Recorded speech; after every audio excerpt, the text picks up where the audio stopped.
September 17, 1887, Custer County, Dakota Territory. Ingrid Haugen measured 18 inches from her cabin wall to the oak post she had just planted in the hard prairie earth. She checked the measurement again with her father's brass tape, the one she had carried across the Atlantic from Norway. 18 inches exactly. Not 17, not 19. Exactly 18. In Tromsø, Norway, where her father Bjorn Andersen had built homes 200 miles north of the Arctic Circle, for 40 years, this measurement was not arbitrary. It was the difference between warmth and death, between survival and freezing, between children waking in the morning and children who never woke at all. Behind her stood the cabin she and her late husband Ole had raised the previous summer. 14 feet by 18 feet of hand-hewn pine logs, chinked with prairie clay and moss. A solid structure, well built, the kind that had sheltered Dakota homesteaders through 20 winters without failing. But Ingrid Haugen was building a second wall around it, 30 yards down the dirt road that connected scattered homesteads across the rolling prairie. Silas Grimshaw slowed his freight wagon. The 48-year-old general store owner had driven past the Haugen claim twice already this morning, and both times he had slowed to stare at what the Norwegian widow was doing. Now he stopped, completely setting the brake with deliberate force that spoke of a man who had made a decision. His eyes tracked the line of oak posts Ingrid had planted in a perfect rectangle 3 feet outside her cabin wall. 24 posts visible so far, marching around 3 sides of her home like fence posts that enclosed nothing, protected nothing, served no purpose any reasonable person could determine. Silas shook his head slowly, not with anger, not with contempt, with pity. The Norwegian widow building a wall around her wall. The woman who had buried her husband Ole just 6 months ago, after a horse kick had crushed his chest and drowned him in his own blood. The woman now spending her dead husband's life insurance money, $240 a fortune, by homesteading standards on lumber that made no earthly sense to anyone who had survived Dakota Territory for more than one winter. Grimshaw had sold her the oak posts himself 3 days ago, 32 posts at 17 cents each, $5.44 total. He had counted her money twice, slowly giving her every opportunity to reconsider what she was purchasing. She had paid in cash without hesitation and hauled the posts herself in Ole's old wagon, her 12-year-old son Eric walking alongside through the September heat. The other homesteaders had already started talking. At the morning coffee gatherings that formed naturally at Grimshaw's store, the widow Haugen's mysterious construction project had become the primary topic of conversation, supplanting even discussions of crop yields and cattle prices. But on January 12, 1888, 117 days from this September morning when the temperature would drop 71 degrees in 2 hours, and 47 minutes when sustained winds would hit 45 miles per hour, and visibility would disappear into white nothing when 235 people would die across Dakota Territory in what history would remember as the school children's blizzard. Every soul who made it to Ingrid Haugen's cabin would survive. 16 people would breathe warm air in comfort while their neighbors froze to death 11 miles away in cabins identical to the one Ingrid was now building around. The question on that September morning, as Silas Grimshaw finally released his brake and drove away, shaking his head, was simple and profound. What did Ingrid Haugen know that men who had lived in Dakota Territory for 20 years did not? The answer lay in a place both of her neighbors had never heard of and could not find on a map. Tromsø, Norway, latitude 69 degrees north, 4 degrees above the Arctic Circle. A fishing and sealing town built on an island where winter darkness lasted from November through January, 2 full months without the sun rising above the horizon, and where temperatures regularly touched 40 degrees below zero. Where Ingrid's father, Bjorn Andersen, had worked as a master builder, constructing homes that had to withstand Arctic conditions that made Dakota Territory's harshest winter seem mild by comparison. Ingrid had been born in Tromsø in 1845, the second of 5 children. She had grown up watching her father work, following him to construction sites from the time she could walk, studying his careful measurements and precise techniques with an attention that surprised him. Most daughters learned weaving and cooking. Ingrid learned building. By age 10, she could read architectural plans. By 14, she could calculate roof pitch and load-bearing requirements, better than most apprentice carpenters her father employed. By 16, she understood the single most important principle her father had learned through 40 years of Arctic construction, the principle that had kept his family alive through 54 Norwegian winters, the principle that separated successful builders from dead ones in the far north. Dead air is the finest insulation nature provides. Not wool, though wool was good. Not fur, though fur was better. Not the thickest layer of sod or clay or any material human hands could manufacture or purchase. Still air, air that could not move, air trapped between barriers, so it could not flow, could not convect, could not steal heat through the invisible theft of molecular motion. Air that sat motionless in a space designed to hold it became a blanket more effective than anything weavers could create from the finest fibers. Her father had proven this principle to young Ingrid through direct observation when she was 9 years old. December 1854. She remembered the date because it was 3 days before Christmas and the storm had ruined the holiday celebrations. A blizzard had struck Tromsø without warning, roaring in from the Arctic Ocean with winds that tore fishing boats from their moorings and temperatures that dropped to 42 degrees below zero. The storm lasted 4 days. When it finally passed, 2 families on their street, the Olsens and the Bergs, had lost children. Both families had lived in single-wall homes, well-built structures, with thick log walls and proper chinking, the standard construction that most people in Tromsø considered adequate. Both families had maintained massive fires through the storm, burning through their entire winter wood supplies in 4 desperate days. Both families had wrapped their children in every blanket they owned. It had not been enough. Ingrid remembered standing at her window at age 9, watching Mr. Olsen carry his daughter's small body out of his house wrapped in a quilt. Remembered the sound of Mrs. Berg screaming when her son stopped breathing, despite everything she had done to warm him. Remembered her own fear that she might be next, that her own parents might not be able to protect her from cold that could kill even inside a house with a fire burning. But the Andersen home, with its double-wall construction and 18-inch gap filled with layered birch bark and moss creating thousands of tiny air pockets, had stayed warm through the entire storm with a fire half the size of their neighbors. Young Ingrid had watched her father record the measurements in his building journal, the leather-bound book where he documented everything he learned about Arctic construction. Outside temperature -38 degrees Fahrenheit.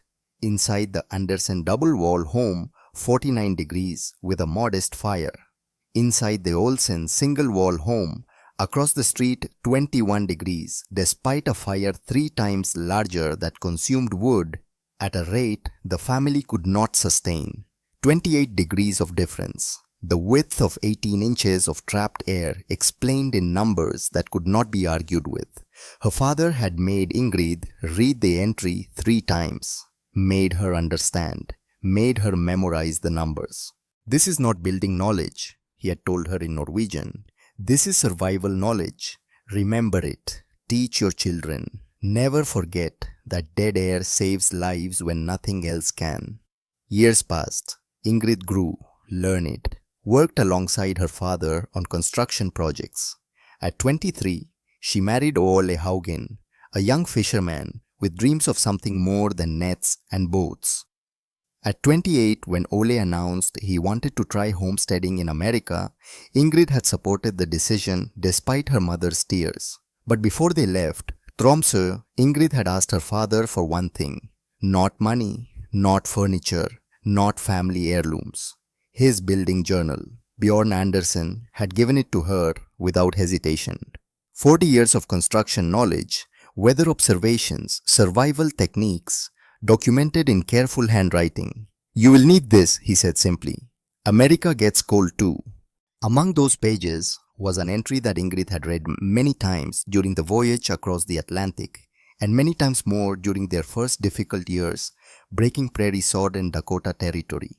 An entry from March 1878 written when Ingrid was 33 years old and already living with Ole in their small Tromsø house. Her father had read this entry aloud to the family one evening, his voice carrying the weight of hard-earned wisdom. Ingrid had been present, had listened carefully, had never forgotten. March 15, 1878. Weather turned warm. Temperature reached 48 degrees, 20 degrees above normal for March. Old Jens Bakke came to my workshop and said storm was coming. Said warm this time of year meant cold was gathering somewhere north. Others laughed at him. Said warm meant early spring meant easy times ahead. March 20th, temperature dropped 45 degrees in 4 hours. Storm lasted 3 days. 17 people died in Tromsø that week. Every single one in single-wall homes. Every single one who could have been saved if they had listened to the warnings, if they had built with double walls, if they had understood what I have spent 40 years learning. Warm before cold means danger. The greater the contrast between warm and cold, the greater the storm when it arrives. This is not superstition. This is physics. This is survival. Remember this. Ingrid had remembered. In 1883, she and Ole had arrived in Dakota Territory with 4-year-old Eric. The Homestead Act promised 160 acres free to any family willing to work the land for 5 years. They had broken sod-planted crops, survived 2 brutal winters in a dugout shelter carved into a hillside like a cave. By 1886, they had saved enough money to begin building a proper cabin. Ole had raised the walls that summer with help from Ezekiel Brennan and 2 other homesteaders from neighboring claims. A good cabin, 14 by 18 feet, 8-inch diameter pine logs, careful chinking, the kind of structure that had kept Dakota families alive through 20 years of settlement. It would have been enough for normal winters. Then spring of 1887 had arrived. Ole's horse had spooked while pulling a plow through newly broken ground. The animal's rear hoof had caught Ole in the chest with the full force of panic and 1,200 pounds of muscle. He had died 3 hours later in Ingrid's arms, his lungs filling with blood from internal injuries that no doctor could have repaired even if one had been available within 100 miles. The life insurance payment, a policy Ole had purchased through a traveling agent 2 years earlier, had arrived in August. $240. More money than Ingrid had ever held at one time. The other homesteaders expected her to use it for practical things. Hire help to bring in the harvest, purchase seed for next spring, make repairs to the cabin, perhaps even buy a ticket back to Norway where her parents and siblings could care for her and Eric. Instead, on September 10th, 1887, Ingrid Haugen had walked into Silas Grimshaw's general store with a list written in careful English, the language she had been learning and improving for 4 years. The list specified materials for a construction project that made Grimshaw read it 3 times before he believed what he was seeing. 32 oak posts, 6 inches diameter, 8 feet long. Total cost $5.44. Cedar planks, 1 inch thick, 12 inches wide. 240 linear feet. Total cost $36. Iron brackets 3 dozen. $2.16. 8 penny nails 5 pounds. $1.20. Tar paper 1 roll. $11. Grimshaw had done the mathematics in his head while Ingrid waited patiently across his counter. The total came to $55.80. Nearly 1/4 of her entire life insurance payment. Mrs. Haugen, he had said, carefully, speaking slowly as he always did, with immigrants whose English was still developing, though Ingrid's English had become quite good. This here's enough lumber to build a whole second wall around your cabin. That's what this is for, isn't it? Yes, Ingrid had replied simply. That is exactly right. But why I mean your cabin's sound. Ole built it good. What you need is I need what is on this list. Ingrid had interrupted not rudely, but firmly. Can you provide these materials? Grimshaw had studied her face, saw determination there, saw something else too. Knowledge, certainty, the look of someone who understood something he did not, but was absolutely convinced of its necessity. Yes, ma'am, he had finally said. I can provide all this. Take me 3 days to get the cedar planks in. That acceptable? Yes, thank you. But she had counted out the money in coins and bills, exact change, and left without explaining further. Now 7 days later, the first phase of construction was well underway. The oak posts stood planted in the prairie earth at precise intervals, forming a rectangle that surrounded her cabin on all sides. Each post exactly 3 feet from the cabin wall. Each post sunk 30 inches deep into the ground below the frost line, where winter cold could not shift them. Ingrid worked alone most days. Eric helped when he could after his lessons with the traveling school teacher, who made rounds among the scattered homesteads, teaching children in 2-hour sessions twice a week. The boy was strong for 12, wiry and capable. He had his father's honest face and his mother's careful attention to detail. That evening, as they sat at their rough pine table eating a simple dinner of beans and cornbread, Eric asked the question Ingrid had been expecting. Ma, why do people keep staring at what we're building? Ingrid looked at her son across the table, saw intelligence in his eyes, saw confusion too. He had noticed the wagons slowing down on the road, noticed the men who found excuses to ride past their claim, noticed the way conversation stopped when Ingrid came into Grimshaw's store. Because they do not understand yet what we are building or why, Ingrid said carefully. They will understand later. Understand what? That cold is the same everywhere. That physics does not change because you cross an ocean. That air which cannot move cannot steal heat. That dead air trapped between walls is the finest insulation God has provided to those who know how to use it. Eric considered this in silence for a moment, chewing his cornbread. When will they understand? Ingrid looked toward the window. Outside, the September evening was mild and pleasant, 70 degrees, harvest weather. The kind of warm Dakota autumn that made men forget how brutal the winter could turn, how fast conditions could shift from comfortable to catastrophic. When winter comes, she said quietly, they will understand when winter comes. She did not tell him about the other things she had been noticing. The migration patterns of birds departing their nesting grounds 2 weeks earlier than she had observed in previous years. The way the horses at the Brennan homestead 3 miles south had begun clustering together in the far corner of their pasture, heads turned away from the northwest wind even though the wind was still warm. The unusual warmth of early September temperatures in the low 70s when historical averages suggested low 60s that reminded her disturbingly of the weather patterns her father had described in his journal entry from March 1878. These were observations a 12-year-old boy did not need to carry into his dreams. 3 days later, on a bright afternoon when the temperature touched 75 degrees, Ezekiel Brennan stopped his wagon at the edge of Ingrid's property. The 44-year-old carpenter sat for a long moment, studying the posts that now ringed 3 complete sides of the Haugen cabin. Then he climbed down and walked over to where Ingrid was measuring placements for the final corner posts. Brennan had homesteaded Dakota Territory for 18 years, had arrived in 1869, only 5 years after the territory was officially organized, when settlement was still sparse and dangerous. He had built a dozen cabins with his own hands and helped raise 20 more. He knew construction the way some men knew scripture through long study, hard experience, and accumulated wisdom that came from seeing what worked and what failed, which made his question entirely reasonable and his tone genuinely curious rather than mocking. Mrs. Haugen, he called as he approached.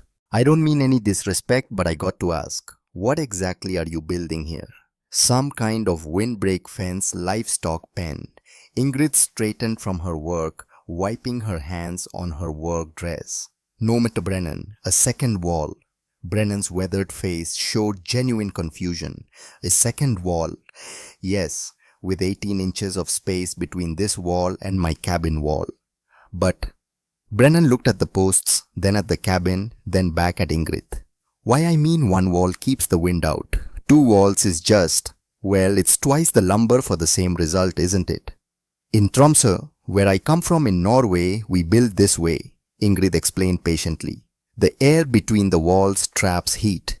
It cannot move. Dead air is the finest insulation. Better than thick walls. Better than many blankets. Brennan shook his head slowly, not in anger but in genuine incomprehension. Mrs. Haugen, I mean this with respect, but this ain't Norway. Dakota's different. I've survived 30 winters here in single-wall cabins just like yours. A good tight cabin with proper chinking is all anyone needs.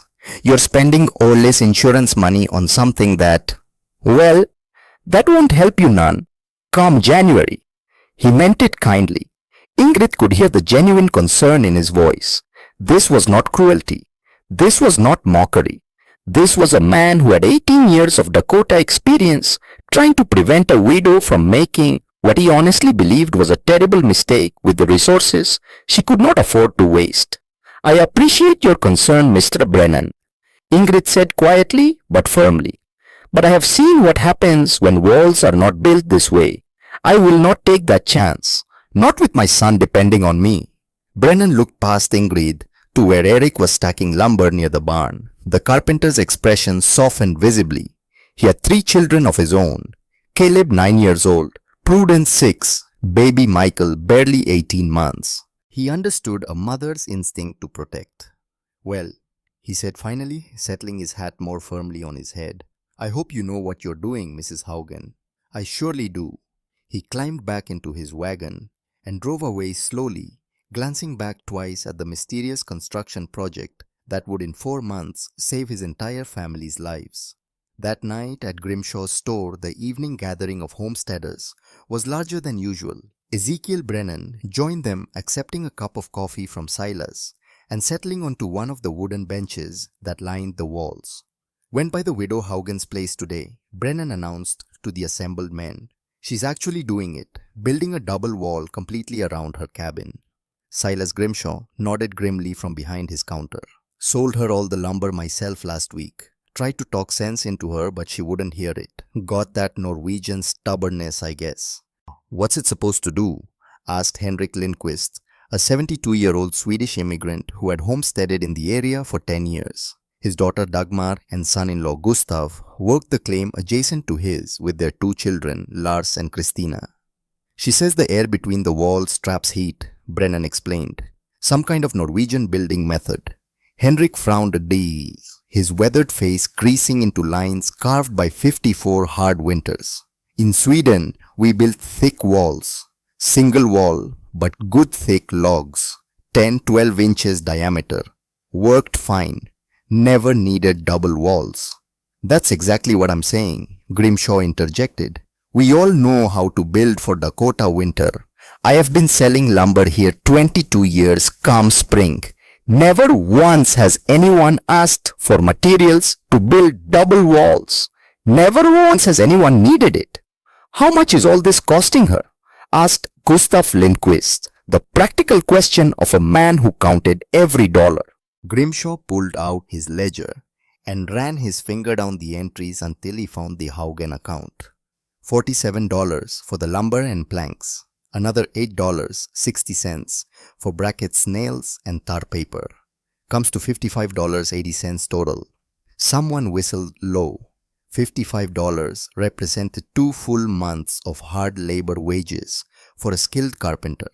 For a widow with a growing boy and a homestead claim she still needed to prove up on, it was a staggering expenditure. Could have fixed her saggy front porch for $12, Brennan said, shaking his head. Could have bought seed for next spring, could have hired help for harvest and had money left over. Could have saved it for winter supplies, added Dagmar Lindquist, who had stopped by the store for flour on her way home and had lingered when she heard the conversation. I've been by there, seen her root cellar. It's half what it should be for a winter. She's so focused on building this wall, she's neglecting everything else. What happens in January when she runs out of food? Then her and the boy both suffer.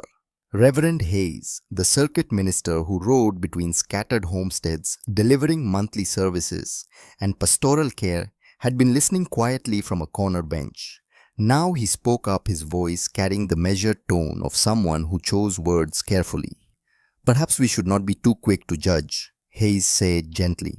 "Mrs. Haugen comes from a very cold country. Perhaps she knows something about winter that we have not yet learned." "She's from Norway," Reverend Grimshaw said, "not from the North Pole. And even if Norway gets cold, Dakota's its own place with its own weather. Can't just transplant old country ideas here and expect them to work. What succeeds in sheltered coastal towns don't necessarily translate to open prairie where the wind blows steady all winter." The conversation continued in this vein for another 20 minutes, various voices contributing opinions and concerns. The tone was not cruel. These were not malicious people hoping for Ingrid's failure. They were genuinely concerned neighbors who believed they were watching a widow make a costly mistake, born of grief, stubbornness, or foreign ideas that did not apply to American reality. By the time the gathering broke up, the consensus was clear. Ingrid Haugen was spending her resources foolishly.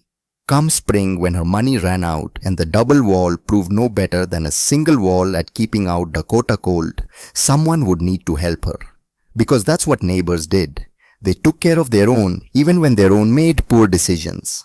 The construction continued through the final weeks of September and into October. The outer wall rose in carefully measured stages. First, the posts sunk deep and tamped solid. Then the cedar planks, which Ingrid installed vertically rather than horizontally, Norwegian style rather than American. Vertical planks shed rain, better dried, faster, lasted decades longer. Her father's journals documented the difference through 40 years of observation. She was building for the long term. She left gaps, 3 inches wide, positioned every 6 feet along each wall section. Deliberate spaces that allowed air to move just enough to prevent moisture buildup, but not enough to create heat-stealing drafts. To untrained eyes watching from the road, the gaps looked like mistakes, like she had run out of planks mid-section and intended to fill the spaces later. Some men watching actually felt a pang of sympathy, thinking the poor widow had miscalculated her lumber order. They were wrong. By mid-October, the outer wall stood complete, 12 feet 7 inches tall, matching perfectly with the ridge line of her cabin roof. Cedar planks installed plumb and true with those mysterious 3-inch gaps, positioned precisely where Ingrid intended them. Now the real work began. October 18, 1887. Ingrid opened her barn doors and began the process that would occupy her for the next 6 weeks. She had been gathering materials since early September before she had even purchased the lumber from Grimshaw. Prairie grass cut and dried in large bundles and stacked in her barn. Bags of earth sifted fine and mixed with clay from the creek bed 3 miles north. Moss collected from the same creek, dried and broken into workable pieces. Eric helped load the old wagon. "We're putting all this between the walls." "Yes," Ingrid confirmed. "In layers. 6 inches of grass, then 2 inches of earth, then more grass, then more earth, all the way to the top." Why layers? Because it creates small air pockets, thousands of them. Many small pockets are better than one large empty space. The air cannot move freely. It becomes trapped, and trapped air is what keeps us warm. She searched for a comparison he would understand. Like your winter coat, the wool fibers do not keep you warm by themselves. They hold air between the fibers. Hundreds of tiny air spaces. That trapped air is what stops the cold. This is the same principle, but much larger. Eric nodded slowly. He was beginning to grasp the concept. The filling process was exhausting work that would consume 3 full weeks of dawn to dusk labor. Ingrid developed a methodical rhythm. Take a bundle of prairie grass, stuff it into the 18-inch gap between walls. Pack it firmly, but not too tightly. Compressed grass lost its air pockets and became less effective. Then spread a 2-inch layer of the earth-clay mixture over the grass. This created a horizontal barrier that forced air to move around rather than through the insulation. then another grass layer, then more earth, layer after layer building upward from ground level. 847 cubic feet of space to fill. 4 walls, each 12 feet, 7 inches tall, running either 18 feet or 14 feet depending on which side of the rectangular cabin. By early November, the gap was 3/4 filled. Ingrid's hands had cracked and bled from handling the rough prairie grass. Her back ached from the constant bending and packing. Eric helped when his schoolwork was finished, but he was still a boy with lessons and chores. Most days, Ingrid worked alone, and every day, someone found a reason to ride past and watch. November 8th, a cold morning with temperature at 32 degrees. Ezekiel Brennan returned this time with his wife Anna. They sat in their wagon for 10 minutes watching Ingrid work before Brennan finally climbed down. "Mrs. Haugen," he called, approaching slowly. "Can I speak with you?" Ingrid set down her grass bundle and walked over. Her dress was dusty with prairie earth. Her face showed the weariness of 6 weeks of hard physical labor. "I'm concerned," Brennan said, directly getting straight to his point. "All that grass you're packing in there, it's dry as tinder. You're building a fire trap around your cabin. One spark gets into that gap and the whole thing goes up like a torch.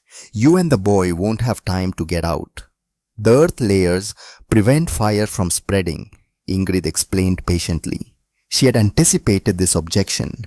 2 inches of dense clay earth between each 6-inch grass section. Fire cannot jump that gap.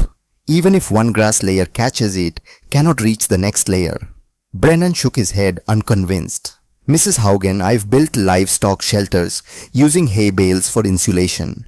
I have seen what happens when dry grass gets near flame or even hot metal. This worries me considerably." Anna Brennan spoke up from the wagon, her voice gentler than her husband's but carrying equal concern. "We're worried about you and Eric, Mrs. Haugen. That's all, just worried about your safety." "I'd appreciate your concern," Ingrid said, meaning it sincerely. "But this is exactly how my father built homes in Tromsø. 60 homes over 40 years, using this precise method with grass or birch bark insulation between walls. In all that time, not one single fire from the insulation. The earth layers work." Brennan opened his mouth to argue further, then stopped. What more could he say? The widow had every legal right to build her home however she chose. She was not violating any law or regulation. If she wanted to take what he considered an enormous fire risk, that was her decision to make. "Well," he said, finally settling his hat, "I hope you're right, Mrs. Haugen. For your sake and the boys, I surely hope you're right." They drove away and Ingrid returned to her work. That evening, as the sun set early in the November sky, Dagmar Lindquist appeared at Ingrid's door, carrying a basket covered with a cloth. Inside were fresh bread and apple preserves, the kind of neighborly gift that homesteading women exchanged regularly as both courtesy and survival strategy. Dagmar set the basket on Ingrid's rough table and then stood watching through the window as Ingrid finished packing one more grass layer before darkness made continued work impossible. "You must be exhausted," Dagmar said when Ingrid came inside. "I am," Ingrid admitted simply. "Then why not rest? Leave this work for spring when the weather's better, because winter does not wait for spring." Dagmar turned from the window to face Ingrid directly. The Swedish woman was 39 years old, practical and hardworking, not given to unnecessary drama. But concern showed clearly in her eyes. "Ingrid, listen to me as a friend. You're working yourself to exhaustion on this wall. You're not tending your winter food stores properly. I have seen your root cellar. It's half what it should be for 2 people facing a Dakota winter. You're so completely focused on this construction that you're neglecting what actually matters for survival. Food, firewood, the practical things. This wall is what matters," Ingrid said quietly, but with absolute conviction. "The food can be stretched. The firewood I have will be enough. But if this wall is not finished before deep cold arrives, all the food in the world will not save us if the cold gets into the cabin." "But Ingrid," Dagmar, "I have seen children freeze to death inside homes that had fires burning. I have heard their mothers scream. I was 9 years old, and I stood at my window and watched it happen. This wall prevents that from ever happening to my son. Everything else can wait. This cannot." Dagmar had no answer for that. She touched Ingrid's shoulder briefly, left the basket, and departed into the gathering darkness. November turned cold. First frost came on the 14th, early even for Dakota. By the 20th daytime, temperatures struggled to reach 40 degrees. Nighttime temperatures had dropped into the low 20s. The homesteaders of Custer County began their final winter preparations. Firewood stacked in massive piles, root cellars filled to capacity with vegetables that would have to last until spring. Livestock moved to whatever winter shelter each family could provide. And on November 28th, Ingrid Haugen filled the final layer of her double wall.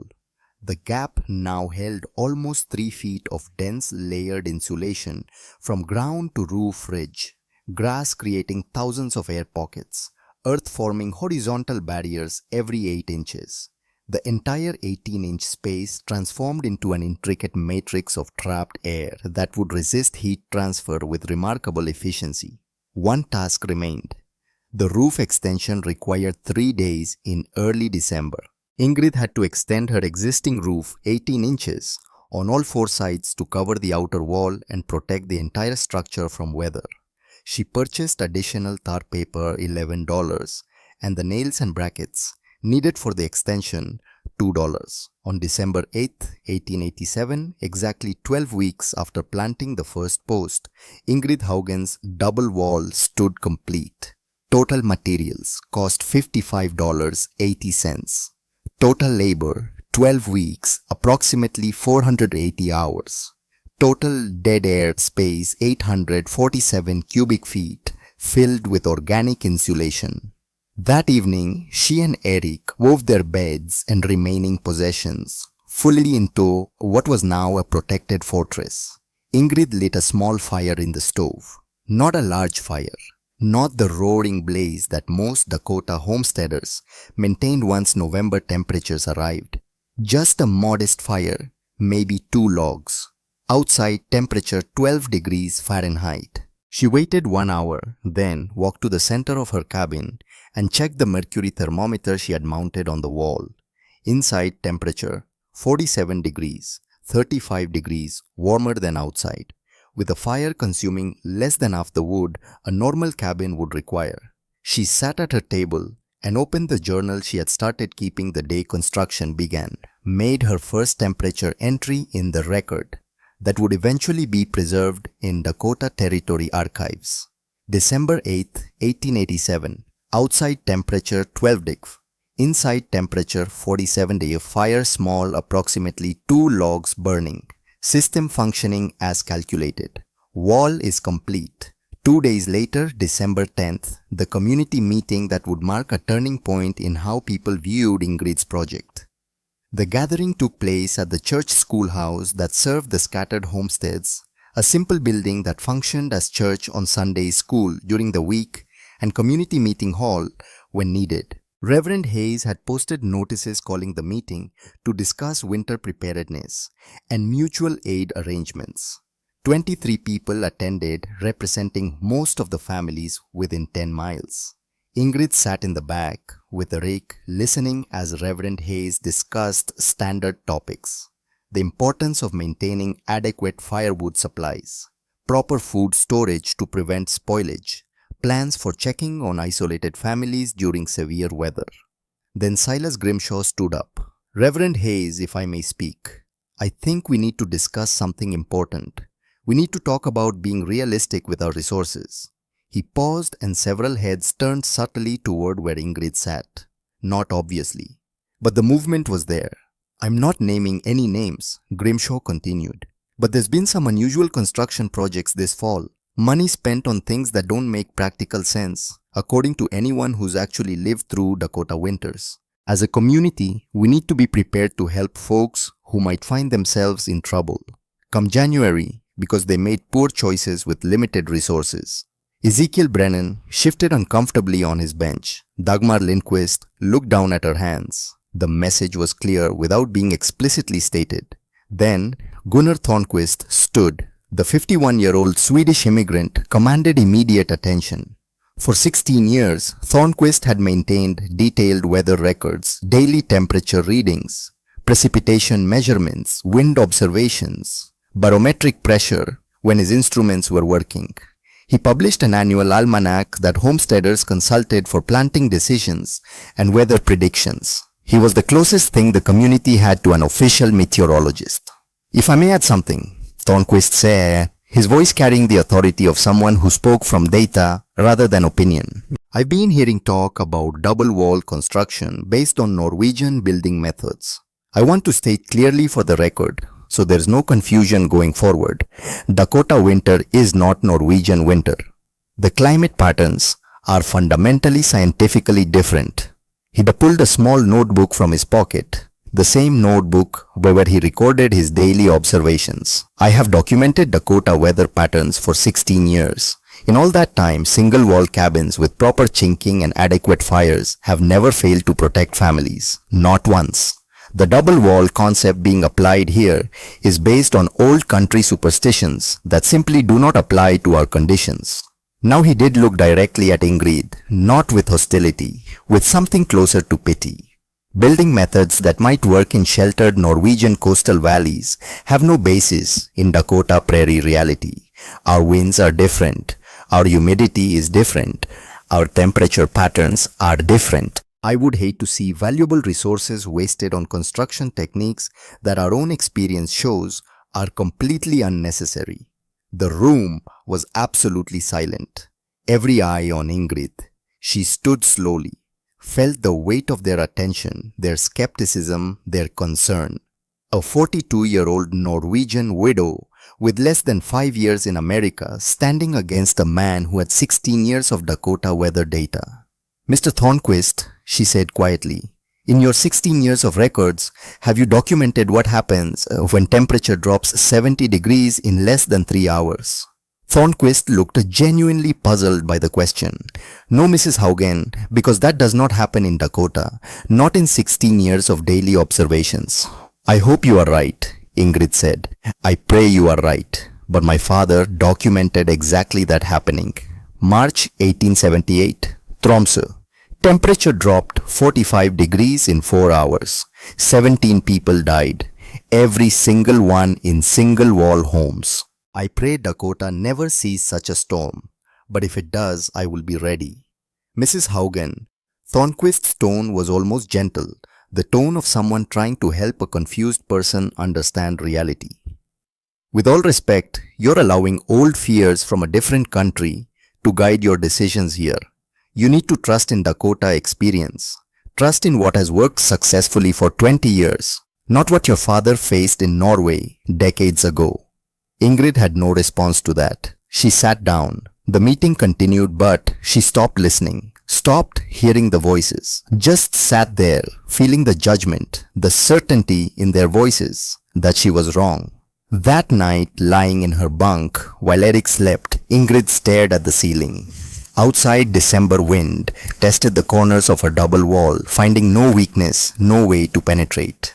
Inside, the temperature held steady at 46 degrees, despite the fire having burned down to coals hours ago. She thought about her father, about the leather journal that contained 40 years of Arctic building wisdom, about the entry he had made her memorize. Temperature outside, 38 degrees. Single wall homes, multiple deaths. Our home double wall, 18, gap 0 deaths. The mathematics are clear. Dead air saves lives. When others mock what they do not understand, build anyway. Truth proves itself without argument. She reached for her own journal in the darkness. Wrote by feel barely able to see the page. December 10th, 1887. Community meeting. Gunnar Thornquist, my fellow Scandinavian, speaks against double walls. Says Dakota is different from Norway, that single walls have never failed here. This wound's coming from one of my own people, but it changes nothing. When storm comes, they will understand. I pray I am wrong about the science, but if I am right, this wall will save Eric's life. That is all that matters. December descended into serious cold. By the 15th, nighttime temperatures were regularly below zero. By the 20th, they had touched -15. Ingrid maintained her journal religiously. Every morning at 6, the same routine.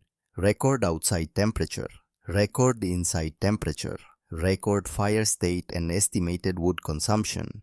The pattern that emerged was undeniable. To anyone who looked at the data, deck 15 outside if inside 48 degree, fire 2 logs overnight. Deck 16 outside 7 degree, inside 49 day, fire 3 logs over 12 hours.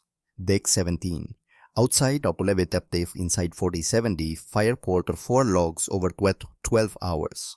Her consumption rate stabilized at approximately 2.3 cords of wood per month.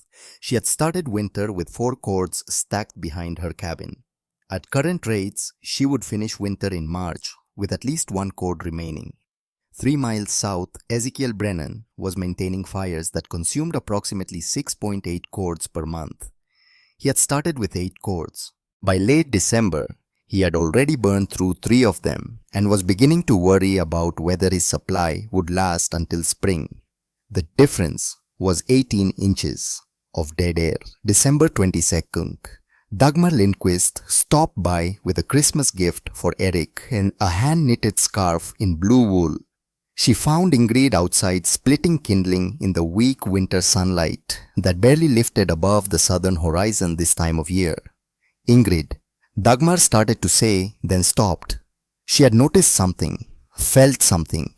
The air immediately around Ingrid's cabin felt different, warmer somehow, even though they were standing outside in 20-degree weather.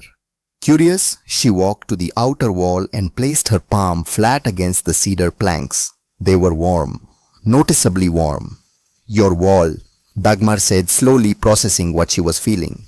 The outside of your wall is warm. Yes, Ingrid confirmed matter-of-factly. Heat radiates outward from inside cabin through the log wall. The dead air space traps most of it, but some reaches the outer wall. Not enough to waste, but enough to feel. Dagmar moved her hand along the planks, testing different spots. Even in 20-degree air, the cedar registered maybe 38 or 40 degrees to her touch. Not hot, but distinctly warmer than any wooden surface should feel in winter. I have never felt anything like this before, Dagmar said quietly, because no one builds this way in Dakota. But in Tromsø, every home that survives Arctic winter is built exactly this way. Dagmar studied the wall with new eyes. For the first time, genuine doubt crept into her certainty that Ingrid had wasted resources. This was not theory. This was not old country superstition. This was physics demonstrating itself through observable, measurable effects. How much wood are you burning? Dagmar asked. About 2 cords per month, perhaps 2.5 if January is especially severe. Dagmar's eyes widened. 2 cords, Ingrid. We are burning 6, maybe 7. Gustav keeps the fire stoked constantly. I wake up 3 times every night to add logs.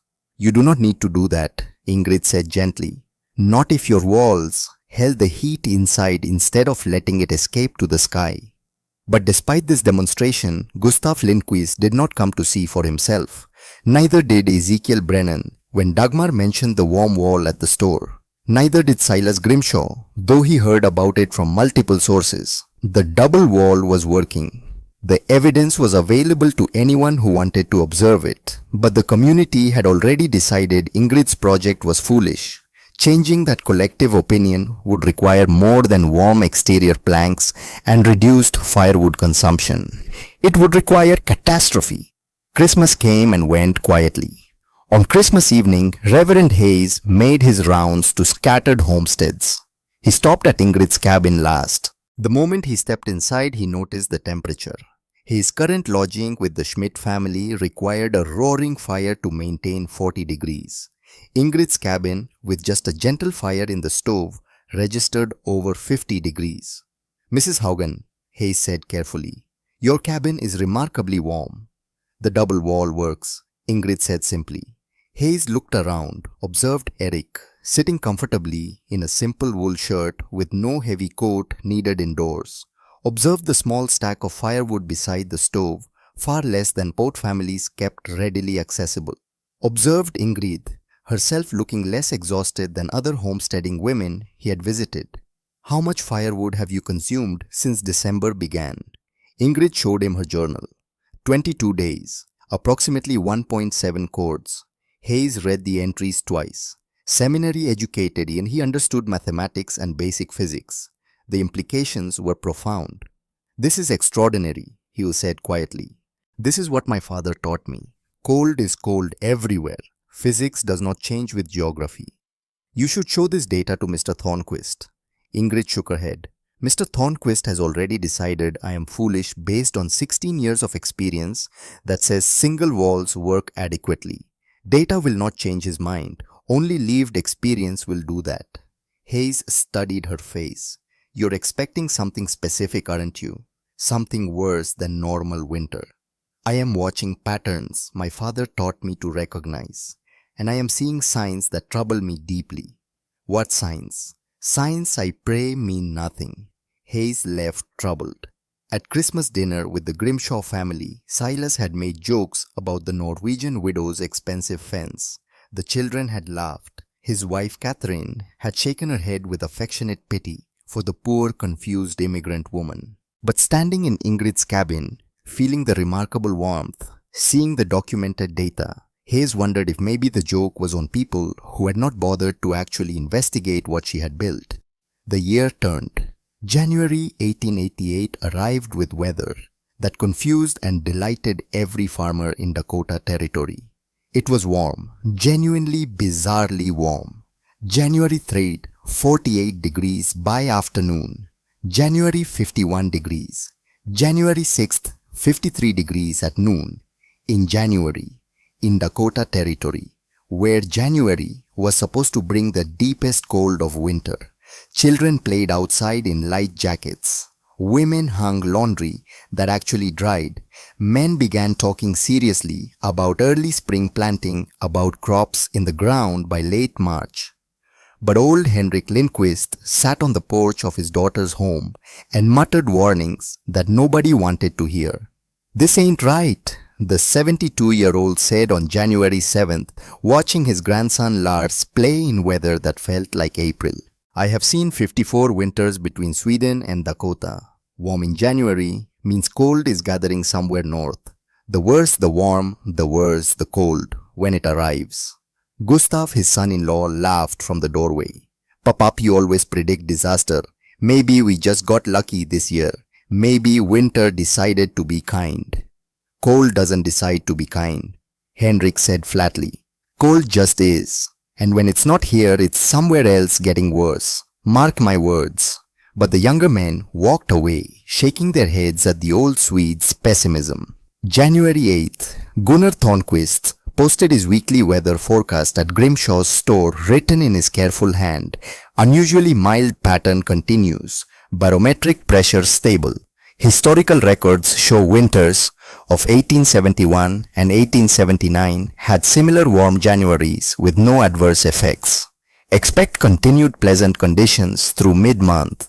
Possible light precipitation late next week, but nothing severe. This winter has been a gift. Early spring appears likely. He signed it with his usual notation, GT, 16 years. Dakota Observations. Ingrid saw the forecast when she stopped at the store for lamp oil. Read it carefully, said nothing, paid for her oil, left. But that evening, she made an entry in her journal that would later be studied by meteorologists and historians. January 8, 1888. Temperature reached 54 degrees day, warmest January. Reading anyone can remember. Gunnar says, mild weather will continue. I pray with all my heart. He is right. But every sign my father taught me to watch says otherwise. Pressure has been dropping for 3 days despite Gunnar's instruments showing stable. All birds completely gone, not just migrated, but vanished. Animal behavior, abnormal silent hiding, sky too clear, air too still. This feels exactly like father's description of March 15, 1878. Warm before cold means danger. The greater the warm, the greater the storm.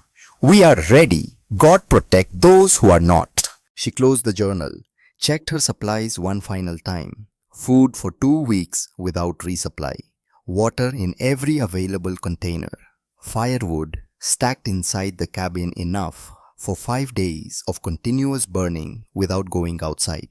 Extra blankets, medical supplies, based on her father's notes about treating hypothermia and frostbite. Everything she could think of. Everything her father's 40 years of Arctic survival had taught her. Then she lay down to sleep, though sleep came hard, and listened to the wind that had begun to rise from the northwest.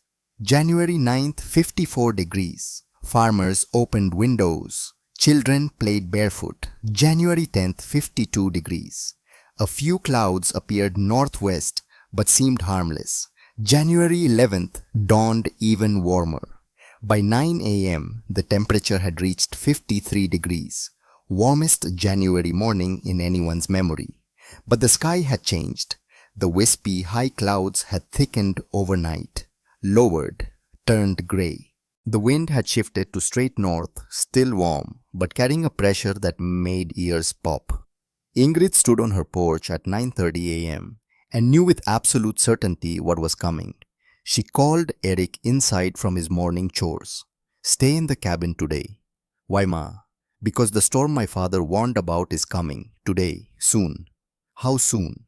Ingrid looked at the sky, felt the pressure, remembered every word from her father's journal about warm before cold patterns. "Very soon. Before dark. Maybe before afternoon." At the schoolhouse, Miss Minnie Freeman stood at her window during morning lessons, watching 13 children work on their slates. Something felt wrong. She could not name it. But the feeling was strong enough that years later in newspaper interviews, she would remember this exact moment with perfect clarity. At 11:30 a.m., the temperature was still 55 degrees, the warmest it would get. At the Brennan homestead, Anna was actually taking washing off the line, amazed at how quickly it had dried in the warm wind. At Grimshaw's store, Silas was taking orders for early seed delivery. At noon, January 12, 1888, Minnie Freeman made the decision that would save 13 children's lives. "Class dismissed. Go home immediately. Straight home. No playing. Run." The children grabbed coats and left at 12:15 p.m. At 12:30, 54 degrees. At 1 p.m., 47 degrees. At 1:30, 28 degrees. At 2 p.m., 8 degrees. At 2:15 p.m. the wind hit 45 miles per hour, sustained. Temperature -3 degrees. At 2:47 p.m. -16 degrees. 71 degrees. 2 hours, 47 minutes.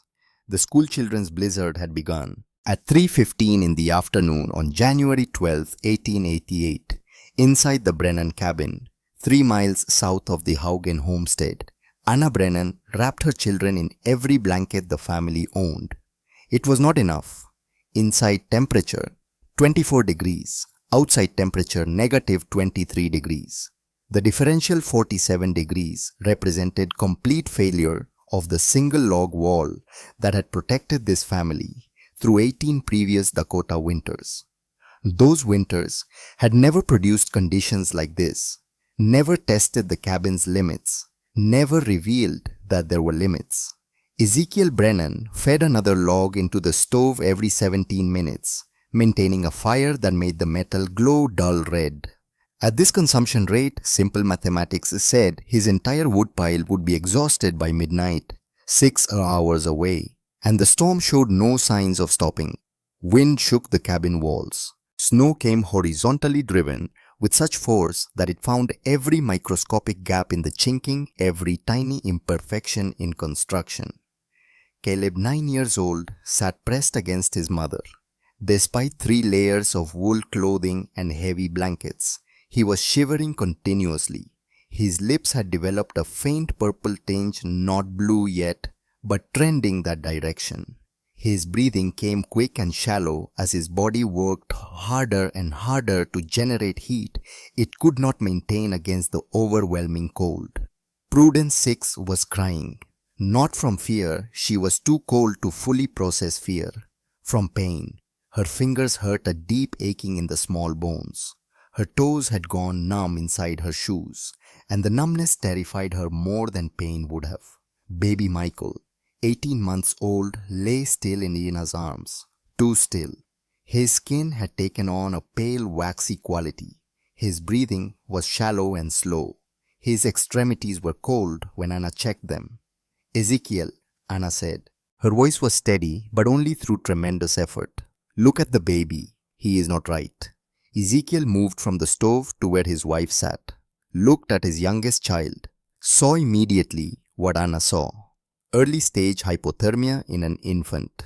The same condition that had killed children all across Norway in the 1854 storm young Ingrid had witnessed. The same condition that was at this exact moment threatening children in dozens of cabins across Custer County.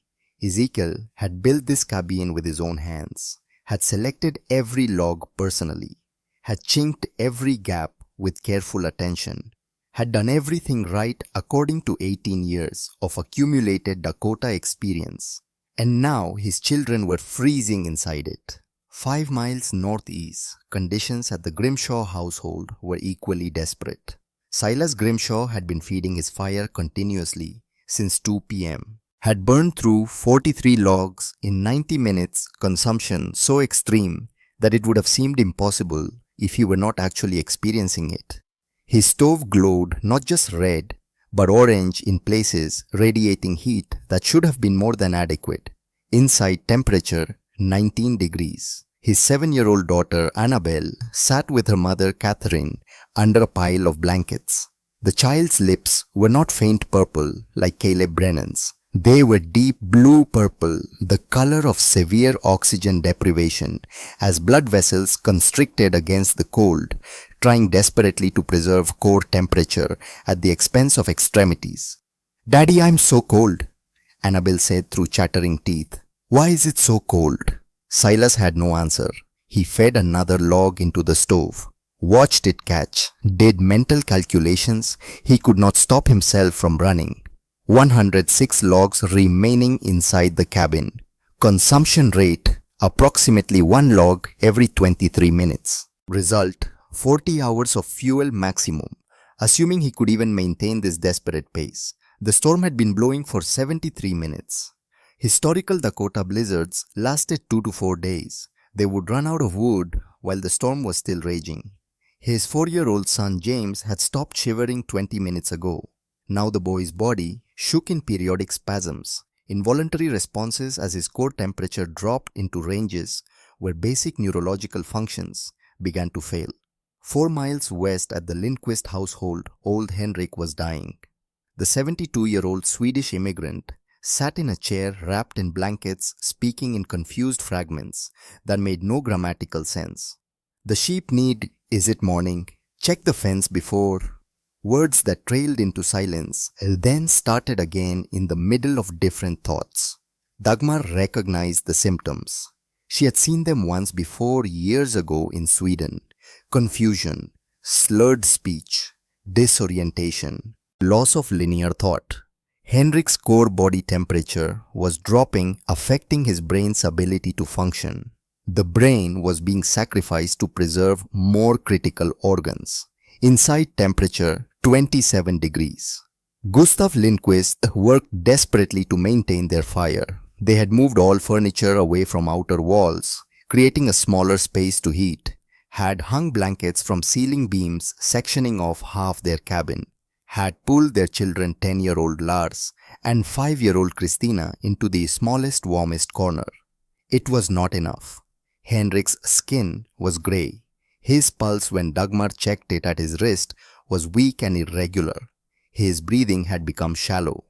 "Gustav," Dagmar said quietly, not wanting the children to hear, but needing her husband to understand the reality. "My father is dying." Gustav said nothing, just fed another log and watched it burn, knowing it was inadequate, had always been inadequate against cold this severe. All across Custer County, the same scenes played out in cabin after cabin. Single-wall structures failing catastrophically. Parents watching their children suffer. Elderly succumbing to cold that penetrated walls designed for normal winters. But at the Haugen homestead, conditions were different. At 4 p.m., with the storm reaching its full violence, Ingrid made careful entries in her journal.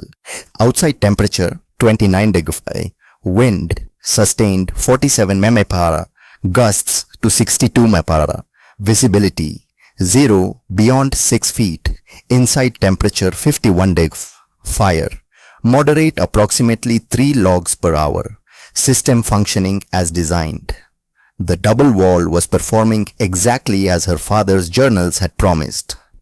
The 18 inches of dead air, broken into thousands of tiny pockets by layers of prairie grass and earth, was refusing to allow the exterior cold to penetrate. Heat from the cabin's interior radiated into the log walls, but instead of escaping to the atmosphere, it became trapped in the insulating gap.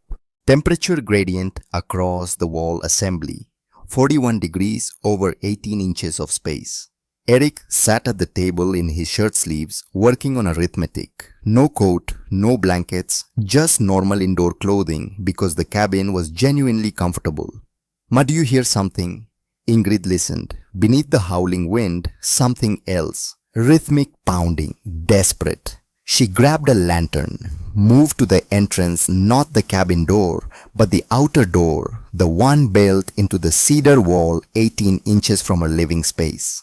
The double door system created an airlock, a buffer zone that prevented cold from directly entering when the outer door opened. She unlatched the outer door and pulled inward against the wind. 3 figures stood in swirling snow, barely recognizable under layers of ice. Ezekiel Brennan supporting his wife Anna, Anna clutching baby Michael against her chest, the infant wrapped in blankets, frozen stiff as boards. "Mrs. Haugen," Ezekiel managed through frozen lips. "Please, the children, our cabin, please." Ingrid did not hesitate, did not pause to ask questions, did not consider anything except immediate action. "Come, quickly." She pulled them through the outer door, latched it, opened the inner door. Heat flooded the airlock like water breaking through a dam. The Brennan family literally fell into the cabin. Anna collapsed to her knees, still holding the baby. Ezekiel leaned against the wall, gulping warm air. "Caleb and Prudence," Anna said, through frozen tears. "Still at home. Ezekiel has to go back. But Michael, please, he is so cold. He stopped making sounds." Ingrid knelt and gently took the baby from Anna's arms, unwrapped the frozen blankets with practiced efficiency, examined the infant with hands trained by her father's teachings about cold exposure, blue-gray lips, cold waxy skin, rapid shallow breathing, pale extremities approaching white, classic moderate hypothermia. But Ingrid had seen this before. Norway, 1854. Her younger brother Sven, after he stayed too long checking fishing nets. Her father had saved him using methods passed through generations. Eric bring 3 light cotton blankets from the chest, not wool, cotton, and water room temperature half a cup. She began the rewarming process. Critical, life or death critical. Too fast would shock the system, could cause cardiac arrhythmia, could kill. Too slow would not stop the decline. She needed the precise balance her father had taught her.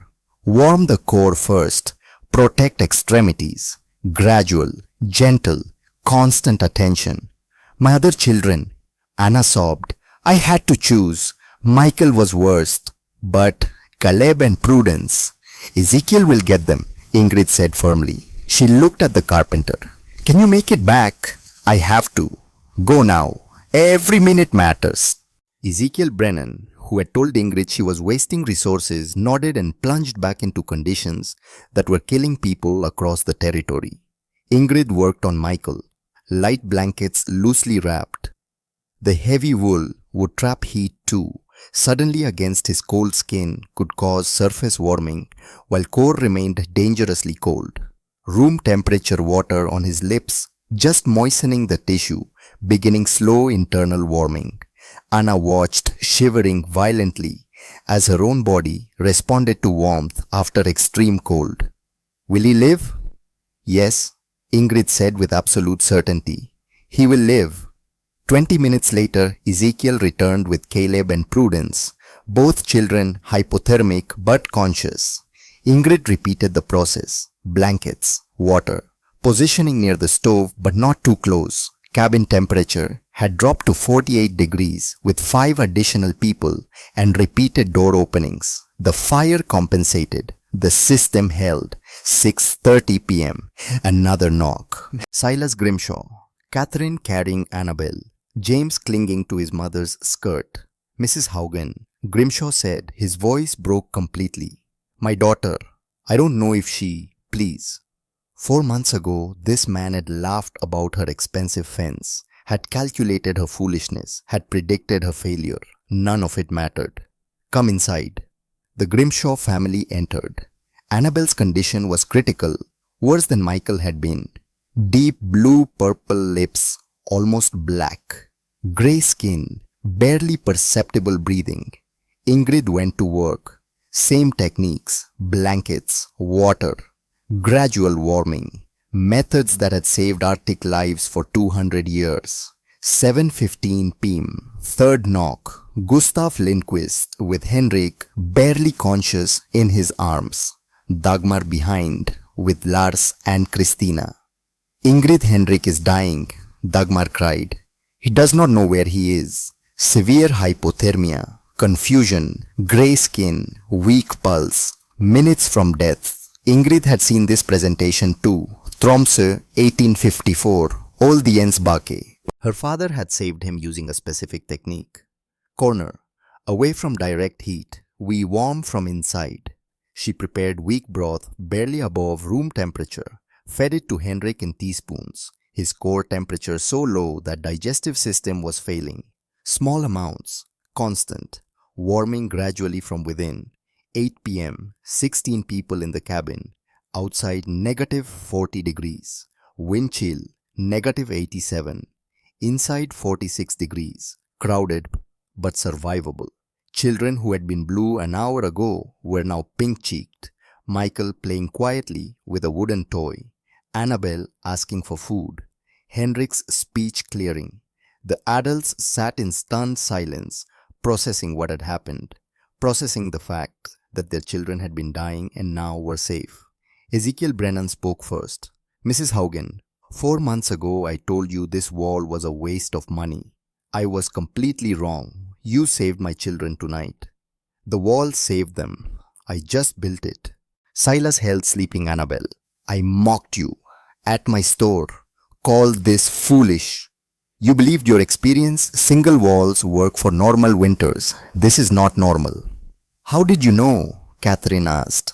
Ingrid moved to the window. White nothing outside. My father taught me patterns. Warm before cold means danger.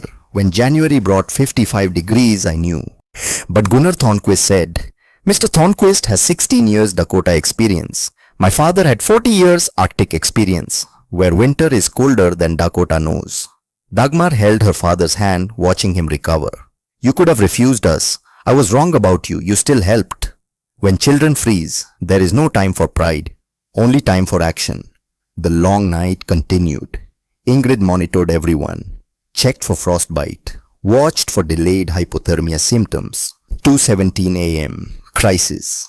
The stove's circulation fan began grinding, squealing. The bearing grease had frozen from extreme temperature differential. Motor seizing. Ingrid grabbed tools. If the fan died, heat distribution would fail. Not catastrophic immediately, but problematic over hours. She needed Ole's wagon grease, tallow-based, designed for extreme cold. In the barn. Eric, your father's toolbox. Second shelf. Black tin. I'll get it, Ezekiel offered.